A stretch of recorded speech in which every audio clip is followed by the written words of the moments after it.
Hello दोस्तों, नमस्कार। आपके अपने YouTube channel tips with Sumit पर आपका हार्दिक स्वागत है। मैं फिर हाज़िर हूँ आपके सामने क्लास 12th का हिंदी का मॉडल पेपर लेकर के, जिसमें मैं हाई स्कूल के क्लास 10th की तरह डिस्कस करूँगा कि आपके क्लास 12th में कौन कौन से ऐसे टॉपिक है जो सबसे ज़्यादा इम्पोर्टेंट है, जो सबसे ज़्यादा पेपर में पूछे जाते हैं। मैं इन टॉपिकों को पेपर के पूरा एनालाइज करके लेके आया हूँ। PPYQ के आधार पर जो भी क्वेश्चन पूछे जाते हैं वो सारे मैंने क्रम से यहाँ पे एडजस्ट किए हैं। आप सभी को एक बार देख लीजिए और पूरा विश्वास है कि इन्हीं टॉपिकों से आपके पेपरों में प्रश्न पूछे जाएंगे। आपने बेशक से तैयारी ना की पाई हो या कुछ भी कारण हो, आप मेरी इस वीडियो को ज़रूर देखिए और आपको लगेगा कि हाँ, अब मैं ज़रूर अच्छे नंबर हिंदी के विषय में ला सकता हूँ। इसके बाद भी मैं सभी विषयों पर वीडियो लेकर आऊँगा अगर आपका ऐसा ही प्यार मुझे मिलता रहा। तो चलिए दोस्तों, शुरुआत करते हैं। तो सबसे पहले ऑब्जेक्टिव क्वेश्चन आते हैं हमारे हिंदी में, तो उसको हम पहले कवर करते हैं। तो ऑब्जेक्टिव क्वेश्चन जो हमारे हैं वो आते हैं हमारे हिंदी साहित्य के इतिहास से, ठीक है। गद्य साहित्य पूछता है। तो यहाँ से क्या आता है, युग समयावधि के प्रमुख लेखक, प्रसिद्ध पत्रिका और तथ्य। तो यहाँ से जो प्रश्न हमारे जो बहुविकल्पी में आते हैं वो हमारे युग से संबंधित आते हैं कि कौन सा युग कब से कब तक था, उसके प्रमुख लेखक कौन थे, उस समय की प्रमुख रचनाएं कौन कौन सी थी। तो इसको हमें देख लेना। जैसे कि ये देखिए, पहला है भारतीय युग। ये कब से कब तक चला, ये हमारा 1868 से लेकर 1900 तक चला। इसमें प्रमुख जो लेखक कौन कौन से थे, तो बालकृष्ण भट्ट, हिंदी प्रदीप भट्ट जी, ठीक है। आनंद कामंदरी और प्रेमधन। द्विवेदी युग कब से कब तक चला, ये चला हमारा 1900 से लेकर 1922 तक। इसमें कौन कौन से लेखक प्रमुख थे, तो महावीर प्रसाद द्विवेदी, इन्होंने कौन सी लिखी, सरस्वती का संपादन किया। भाषा कैसी थी, परमार्जन थी। उसके बाद शुक्ल युग 1919 से लेकर 1938 तक चली। इसके प्रमुख कवि रामचंद्र शुक्ल प्रसाद, इसे छायावाद युग से भी जानते हैं। और हंस क्या थी, इस समय की प्रमुख पत्रिका थी जिसका संपादन किसने किया, प्रेमचंद जी ने। उसके बाद शुक्लोत्तर युग जो कि 1938 से लेकर 1950 तक चला। इसमें क्या आया, इसमें जो प्रमुख लेखक हैं वो हैं हजारी प्रसाद द्विवेदी। उन्होंने क्या लिखा, आलोक पर, और क्या लिखा, बाणभट्ट की आत्मकथा। ये क्या थी, ये उपन्यास थी। अब पढ़ते हैं गद्य की प्रथम रचना, यानी कि सबसे पहले कौन सा उपन्यास लिखा गया था, सबसे पहली कहानी कौन सी थी, सबसे पहला नाटक कौन सा था। तो ये सब चीज़ें। तो पहला उपन्यास था परीक्षा गुरु, जिसको लाला श्रीनिवास दास जी ने लिखा। प्रथम कहानी इंदुमती थी, केशरीलाल गोस्वामी जी ने लिखी। प्रथम नाटक नहुष था, गोपाल चंद्र गिरधरदास जी ने लिखा। खड़ी बोली की प्रथम रचना कौन सी थी, तो गोरा बादल की कथा, जिसको जटमल ने लिखा, ठीक है। ये हमारे गद्य के थे। अब हम पद में आते हैं। तो पद साहित्य में देखो दोस्त, हमारे पास आधुनिक काव्य की काल और प्रवृत्ति है। तो छायावाद कब से कब तक था, ये आप देख लीजिए, ठीक है दोस्तों। इसका प्रकृतिवादी कब से कब तक था, ये है। प्रयोगवाद, इसमें दोस्तों सबसे मेन इम्पोर्टेंट चीज़ है वो आपकी सन है, प्रमुख रचनाएं हैं, प्रमुख कवि हैं, प्रमुख लेखक हैं और उनकी विशेषता क्या थी। देखिए, जैसे कि छायावाद है तो देखिए छायावाद में विशेषता क्या है, सौंदर्य, प्रेम और प्रकृति का मानवीकरण, ये छायावाद की विशेषता थी। इसी तरह से प्रकृतिवाद की क्या विशेषता थी, तो शोषकों का विरोध और साम्यवाद, ये इसकी विशेषता थी। प्रयोगवाद में नवीनता और बौद्धिकता थे। तार सप्तक, ये बहुत ही इम्पोर्टेंट है, तार सप्तक, इसको जरूर ही। तो तार सप्तक किसके द्वारा, अज्ञे जी के द्वारा लिखा गया। प्रथम तार सप्तक जो है कि 1943 में जारी हुआ, द्वितीय 1951 में, तृतीय 1959 में, ठीक है। ये आप देख लीजिएगा। अब आगे बढ़ते हैं। प्रथम पुरस्कार, तो ज्ञानपीठ पुरस्कार किसको मिला, चिदम्बरा के लिए मिला था, पंत जी को मिला। और यामा, ये क्या है, ये देखिए मैं आपको समझा दूँ। ये जो चिदम्बरा है ये क्या है, ये इनकी कृति है, किसकी, पंत जी की। यामा क्या है, कृति है, किसकी, महादेव जी की। तो जो ज्ञानपीठ पुरस्कार है, चिदम्बरा जो कृति है पंत जी को मिली, और ज्ञानपीठ पुरस्कार महादेव जी को भी मिला। किसके लिए मिला था, यामा रचना उन्होंने की थी इसलिए। दिनकर जी को भी मिला, किस लिए मिली, उर्वशी इन्होंने लिखी इसलिए। ठीक है, इस तरह से आप देख लीजिए। अब थोड़ा सा आगे बढ़ते हैं। अब देखिए यहाँ पे हमारा रिवीजन दिया गया है। टॉप 20 क्वेश्चन दिए गए हैं जो परीक्षा में सबसे ज़्यादा पूछे गए हैं। तो आनंद कामदिनी के संपादक कौन थे? तो बद्री नारायण चौधरी, जिनको प्रेमधन नाम से भी जानते थे। नासिकेतोपाख्यान के लेखक कौन है? तो सदल मिश्र हैं। ब्रह्म पत्रिका संपादक कौन थे? तो प्रताप नारायण मिश्र जी थे। शिक्षा का उद्देश्य निबंध के लेखक डॉक्टर संपूर्णानंद। निंदारस के निबंध का रचनाकार हरिशंकर परसाई। बालवती की आत्मकथा किस विधा की रचना है? तो उपन्यास है। ठीक है दोस्तों। अब गद्यांश,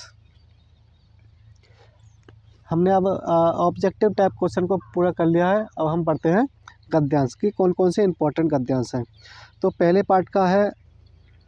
पार्ट है हमारा राष्ट्र का स्वरूप, जिसके लेखक है वासुदेव शरण अग्रवाल। यहाँ से 99% चांस है कि एक न एक गद्यांश जरूर आता है। तो मैंने फ़िलहाल के लिए इस गद्यांश को सेलेक्ट किया कि ये शायद है कि आ सकता है आपके पेपर में। तो भूमि का निर्माण देवों ने किया। ठीक है, आप इसको एक बार दोहरा लीजिएगा। इसमें प्रश्न कौन कौन से आ सकते हैं? पाठ का शीर्षक और लेखक। शीर्षक का मतलब होता है पाठ का नाम, और लेखक का नाम आप जान ही गए। पाठ का नाम, पाठ का शीर्षक क्या है? पाठ का शीर्षक है राष्ट्र का स्वरूप, और लेखक का क्या नाम है? वासुदेव शरण अग्रवाल। रेखांकित अंश की व्याख्या, मतलब कि जो ये लिखा है भूमि का निर्माण देवों ने किया है वह अनंत काल से, उसके भौतिक रूप सौंदर्य, इसको बस अपनी भाषा में लिख देना है आपको, बस इतना ही करना है। और राष्ट्रीय की जड़ें पृथ्वी से जितनी गहरी होंगी उसका फल कैसा होगा? तो इसका भी आंसर हमें अपने इस गद्यांश में से ढूंढ के दे देना है। दूसरा इम्पोर्टेंट गद्यांश है वो है, दूसरे पार्ट है अशोक के फूल, जिसके लेखक कौन है? हजारी प्रसाद द्विवेदी। ये अशोक का फूल उससे मस्त हंस रहा है। ठीक है, आप इसको देख लीजिएगा। तीसरा मैंने लिया है भाषा और आधुनिकता से, जिसके लेखक है जी सुंदर रेड्डी। तो ये एक बहुत इंपॉर्टेंट है, मैं इस पर वेरी वेरी इंपॉर्टेंट लगाता हूँ। भाषा स्वयं संस्कृत का एक अटूट अंग है, ये किसी न किसी पेपर में जरूर आएगा। तो इसके लिए आप देखते रहिए आगे। अब हमने गद्य के जितने भी इंपॉर्टेंट गद्यांश थे उसको हम देख लिए। अब हम पद में आते हैं। अब पद में कौन कौन से इंपॉर्टेंट पद्यांश है हम उसको देखते हैं। तो पहला पार्ट है पवन दूत का, जिसके कवि हैं अयोध्या सिंह उपाध्याय हरिऔध। तो उनका ये एक इम्पॉर्टेंट पद्यांश है, तो उसको आप देख लीजिएगा। दूसरा पार्ट से मैंने लिया है श्रद्धा मनु से, जिसके कवि कौन है? जयशंकर प्रसाद जी। ये वेरी इंपॉर्टेंट है ये। ठीक है, कौन हो तुम बसंत के दूत, वृक्ष पतझड़ में अति सुकुमार। ठीक है, आप इसके भी देख लीजिए। इसमें प्रश्न एक बार देख लेते हैं क्या क्या प्रश्न पूछता है। चलिए प्रश्न को देखते हैं।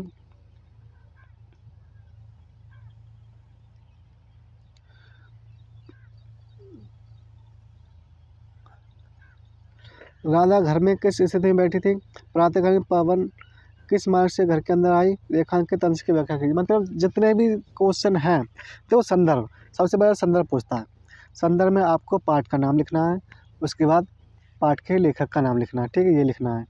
उसके बाद व्याख्या पूछता है, जो भी संदर्भ, जो भी गद्यांश है या फिर पद्यांश है उसका अपनी भाषा में अर्थ लिखना है आपको कि ये क्या कहना चाहता है। तीसरा, गद्यांश में से या पद्यांश में से कोई एक प्रश्न पूछेगा, उसका आपको उत्तर देना है। उसके बाद काव्य सौंदर्य पूछेगा दोस्तों। ठीक है, तो काव्य सौंदर्य में आपको रस लिखना है कि इसमें कौन सा रस है, जैसे कि करुण रस था, कि हास्य रस था, कि शांत रस था। ठीक है, इस तरह से रस लिख देना है। अलंकार लिखना है आपको, उत्प्रेक्ष अलंकार है था, कि उपमा अलंकार था, कि यमक अलंकार था। ठीक है, ये लिख देना है। अब भाषा लिखनी है काव्य सौंदर्य, ये 3 चीज़ आप लिख देंगे काव्य सौंदर्य में, तो आपका काम हो जाएगा। चलिए आगे बढ़ते हैं। तो आप ये देख लीजिएगा कि जो मैंने इंपॉर्टेंट दिए आप इन पर एक बार नज़र कर लीजिएगा और देख लीजिएगा इसकी क्या हिंदी है। अब हम आगे बढ़ते हैं जीवन परिचय। तो सबसे महत्वपूर्ण साहित्यिक परिचय कौन कौन से हैं? तो पहला मैं लेके आऊँ वासुदेव शरण अग्रवाल, जो कि गद्य खंड से है, बहुत ही इम्पोर्टेंट है। तो मैंने थोड़ा सा शॉर्ट में इसमें साहित्यिक परिचय दिया है, तो आप इसको देख लीजिएगा कि क्या क्या इसमें चीज़ लिखनी होती है। मैं तो ये कहना चाहूँगा कि जब भी आप साहित्यिक परिचय दें, चाहे हाई स्कूल वाले हों चाहे इंटर वाले, आपको अपनी कॉपी पे एक छोटे से बॉक्स में उनका जन्म, मृत्यु और शिक्षा, माता पिता का नाम एक बॉक्स में लिख देना है। और उसके बाद आप जीवन परिचय हेडिंग डालें, उसमें शॉर्ट में क्लास 12th वालों के लिए बता रहा हूँ स्पेशली। सबसे पहले हेडिंग डालिए संक्षिप्त परिचय, तो उसमें जो है जन्म, मृत्यु, शिक्षा वगैरह, माता पिता का नाम लिख दीजिए। उसके बाद दूसरी हेडिंग डालेंगे साहित्यिक परिचय, ये ज़्यादा इंपॉर्टेंट है, इसको आपको ज़्यादा लिखना है। तो साहित्यिक परिचय में आपको उनके उपलब्धियां गिनानी है, उन्होंने क्या किया, हमारे देश के लिए क्या किया, हमारे साहित्य के लिए क्या किया, ये सारी चीज़ें हमें गिनानी। मैं थोड़ा सा यहाँ पे दे रखा है इनका, बसदेव अग्रवाल जी का।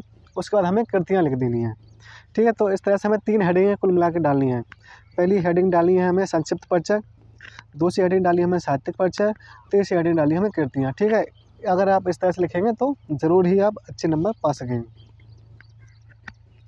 दूसरा जो इम्पोर्टेंट है साहित्यिक परिचय वो है आचार्य हजारी प्रसाद द्विवेदी जी का, तो आप इनको भी देख लीजिए।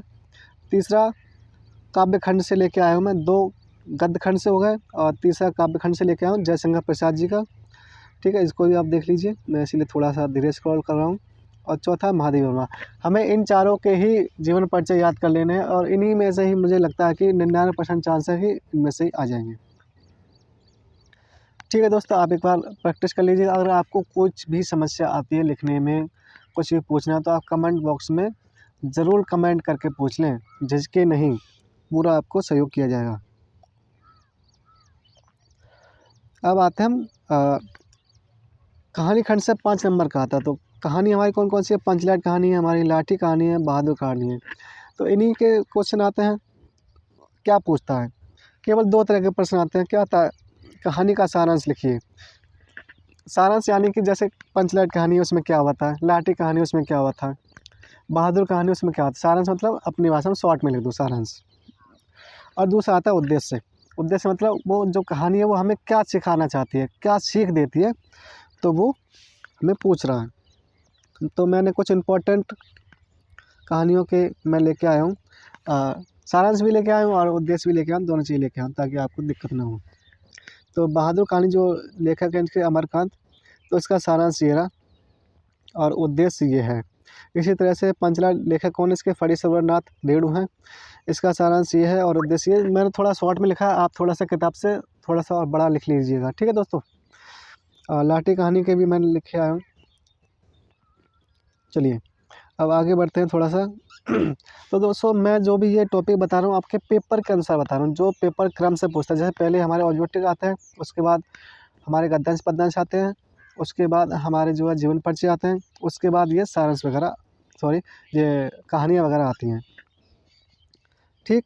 आगे बढ़ते हैं। अब आते हैं हमारे खंड काव्य। तो खंड काव्य में हमें कौन सा करना है? अगर हम एटा के हैं या कासगंज के हैं तो हमें मुक्त यज्ञ करना है। इसमें क्या प्रश्न आता है? इसमें गांधी जी का चरित्र चित्रण आता है। क्या आता है दोस्तों? गांधी जी का चरित्र चित्रण। तो देखिए मैंने यहाँ पे शॉर्ट में गांधी जी का चरित्र चित्रण लिख दिया है, आप इसको एक बार याद कर लीजिएगा। हेडिंग, यहाँ पे हेडिंग है पहली सत्य और अहिंसा के पुजारी, ठीक है। दूसरी हेडिंग है महान देशभक्त, तीसरी हेडिंग निर्भीक और दृढ़ निश्चयी, तीसरी है मानवतावादी, और चौथा है लोकप्रिय जननायक, ठीक है। आपको इतनी हेडिंग डालनी है और जो भी मैंने लिखा है काफ़ी सरल भाषा में लिखा है, आप इसको आसानी से याद भी कर सकते हैं। दूसरा प्रश्न क्या आ सकता है? तो दूसरा महत्वपूर्ण प्रश्न आता है मुक्त यज्ञ की कथा वस्तु सारांश, यानी कि जो कथा वस्तु मतलब वही सारांश अपनी भाषा में लिख देना शॉर्ट में कि मुक्त यज्ञ खंड काव्य में क्या हुआ था पूरा। उसके बाद हम आगे बढ़ते हैं, संस्कृत गद्यांश की तरफ बढ़ते हैं। तो संस्कृत गद्यांश में पाठ का नाम है आत्मज्ञ एवं सर्वज्ञ। 90% चांस है कि यहीं से ही आपका गद्यांश आएगा संस्कृत में हिंदी अनुवाद के लिए। तो इसमें 2 ही प्रश्न आते हैं, एक तो संदर्भ पूछता है, दूसरा हिंदी में अनुवाद। तो संदर्भ में शीर्षक यानी कि पाठ का नाम लिखना है बस केवल, और हिंदी में अनुवाद कर देना इसका। तो ये एक इम्पॉर्टेंट है, आप इसको देख लीजिएगा अपने मॉडल में या फिर आपने जो भी नोट्स बनाए उसमें देख लीजिए इसकी क्या हिंदी है। और दूसरे पाठ है संस्कृत साहित्य सरसता, ठीक है, उस पाठ से लेके आए। फिर अगला पाठ है महामना मानवीय, इसमें से लेके आऊँ, ठीक है। ये तीनों जो हैं गद्य के मोस्ट इम्पॉर्टेंट हैं। अब पद से तो सुभाषित रत्नान्य है, यहाँ से एक जरूर आता है। तो मैं लेके आऊँ भाषा सु मुख्य मधुरा दिव्य गिरवाड़ भारती, ठीक है। आप इसको जो है देख लीजिए इसका क्या अर्थ है, मैंने हल्का सा थोड़ा सा इसका अर्थ बता भी रखा है। सुभाषित रत्नान से ये भी इम्पोर्टेंट अगला, तो इसका भी मैंने थोड़ा सा अर्थ बता रखा। उसके बाद जातक कथा में से आ जाता है, ये है। तो आप देख लीजिएगा, एक बार रिवीजन कर लीजिए। मैंने इस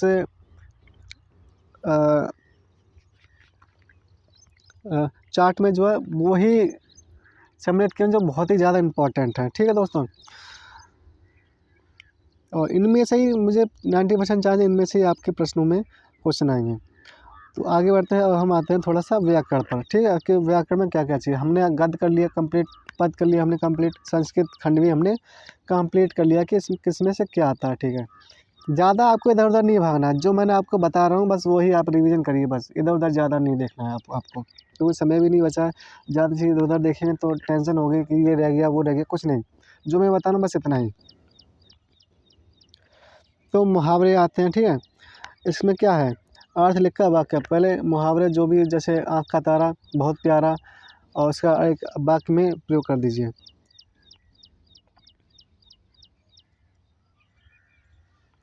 ये कुछ मैंने लिख रखे हैं मुहावरे, जैसे कलेजे पर सांप लेटा, तलवार की धार पर चलना, कांट की हाडी बार बार नहीं चढ़ती, हाथ कंगन को आरसी किया। ठीक है, ये है, मैंने केवल अर्थ लिखे हैं, आप इसका वाक्य प्रयोग भी कर लीजिएगा। दूसरा आता है शब्द रचना।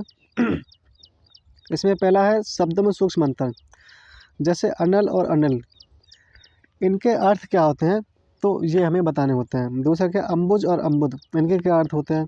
अंश और अंश, इनके क्या अर्थ होते हैं। ये काफ़ी इंपॉर्टेंट है, छोटे छोटे शब्द है, आप इनको देख लीजिएगा। अनेक अर्थी शब्द आते हैं, यानी कि एक शब्द का दो अर्थ होता है। ये जैसे अंबर को क्या क्या बोलते हैं, आकाश और वस्त्र बोलते हैं। कनक को क्या बोलते हैं, सोना धतूरा बोलते हैं। कर को क्या बोलते हैं, हाथ भी बोलते हैं, और टैक्स भी बोलते हैं। काल को क्या बोलते हैं, समय भी बोलते हैं, और मृत्यु भी बोलते हैं। अगला क्वेश्चन आएगा वाक्यांश के लिए एक शब्द, जैसे जीता ना जा सके, वो अज्ञेय होता है। जिसका कोई शत्रु ना हो, अजात शत्रु। जानने की इच्छा रखने वाला, जिज्ञासु। ठीक है, तो इस तरह के भी क्वेश्चन आते हैं, आप देख लीजिएगा। वाक्य संशोधन, यानी कि गलत वाक्य होंगे, आपको इसको ठीक करना है। जैसे कि मैं मेरा काम कर रहा हूँ, तो सही क्या होगा, मैं अपना काम कर रहा हूँ। ठीक है, महादेवी वर्मा विद्वान थी, ये गलत है। सही क्या होगा, महादेवी वर्मा विदुषी थी। ठीक है, विद्वान जो है महिलाओं के लिए यूज नहीं किया जाता, ये पुरुषों के लिए यूज किया जाता है। विदुषी जो है महिलाओं के लिए यूज किया जाता है। तो इस तरह से मैंने आपको उदाहरण समय दिया ताकि आप कंफ्यूजन में ना पड़ें कि किस तरह के सवाल आते हैं पेपर में। उसके बाद है हमारा रस छंद अलंकार। तो ये सब आप जानते हैं, आसानी से आप कर ही लेंगे रस छंद अलंकार। इसमें ज़्यादा कोई कठिन चीज़ें नहीं है, आपको बस उनके परिभाषा याद करनी है और उदाहरण याद करने हैं और आपको लिख देने हैं। तो वीर रस और हास्य रस, उपमा और उत्प्रेक्षा, इन तरह के ही क्वेश्चन आते हैं। अब हम आगे बढ़ते हैं पत्र लेखन। तो पत्र लेखन में कौन कौन सी चीज़ इंपॉर्टेंट, कौन सा टॉपिक जो इम्पोर्टेंट है। तो पहला जो टॉपिक है वो है बैंक प्रबंधक को ऋण हेतु, यानी कि अपने जो बैंक है, अपने पास की बैंक, उसको आप पत्र लिखिए कि विषय क्या लिखा, उच्च शिक्षा व्यवसाय शुरू करने के लिए, कि अपने बैंक मैनेजर को पत्र लिखिए, उनसे बोलिए कि मुझे आगे पढ़ाई करनी है, मेरे आर्थिक स्थिति ठीक नहीं है मेरे परिवार में, या फिर कमाने वाला कोई नहीं है, तो मुझे बैंक ऋण दीजिए ताकि मैं अपनी पढ़ाई सुचारू रूप से कर सकूं। साफ सफाई है तो शिकायती पत्र, इस पर भी आ सकता है। नियुक्ति आवेदन, ठीक है, इस तरह के आप अपने पत्र लेखन को देख सकते हैं कि ये इम्पोर्टेंट टॉपिक 3 है। उसका निबंध लेखन में कौन कौन से इम्पोर्टेंट है, तो पर्यावरण प्रदूषण, समस्या समाधान, ठीक है, प्रस्तावना, प्रकार, कारण निवारण, उपसंहार। ठीक है, इतनी हेडिंग डालनी है आपको। भारत में बेरोजगारी, विज्ञान, वरदान या अभिशाप, बेटी बचाओ बेटी पढ़ाओ। तो ये हमारे निबंध के टॉपिक थे, इनमें से ही आपको कोई ना कोई निबंध मिल जाएगा। एक नया टॉपिक और आया है दोस्तों, वो है अपठित गद्यांश। ठीक है दोस्तों, अपठित गद्यांश ये क्या है, ये हमारे गद्यांश की तरह ही होता है। इसमें 5 क्वेश्चन आते हैं, एक हमारी किताब से नहीं आएगा, ये अलग से आएगा, और जो भी क्वेश्चन होंगे 5, वो सारे के सारे हमें इसी गद्यांश में से ही देख करके देने हैं। तो ज़्यादा कठिन नहीं आता, ये काफ़ी सरल आता है, आप आसानी से उनके उत्तर को ढूंढ सकते हो और आपको उत्तर दे देने हैं। तो दोस्तों अब मैंने क्लास 12th हिंदी का पूरा पेपर का एनालाइज कर दिया कि पेपर कहाँ से आता है, कहाँ से प्रश्न बनते हैं, कौन कौन सी चीज़ें पूछी जाती हैं। अगर आपको अब भी कुछ ऐसा लग रहा हो, डाउट लग रहा हो, कहीं पे कुछ पूछने को रह गया हो कि ये कैसे करना है, तो आप बिल्कुल बेझिझक कमेंट बॉक्स में कमेंट करके पूछ सकते हैं। आशा करता हूँ कि आपको ये वीडियो अच्छी लगी होगी। ऐसी इंटरेस्टिंग वीडियो को देखने के लिए आप मेरे चैनल को लाइक, शेयर और सब्सक्राइब ज़रूर करें। धन्यवाद। जय हिंद, जय भारत।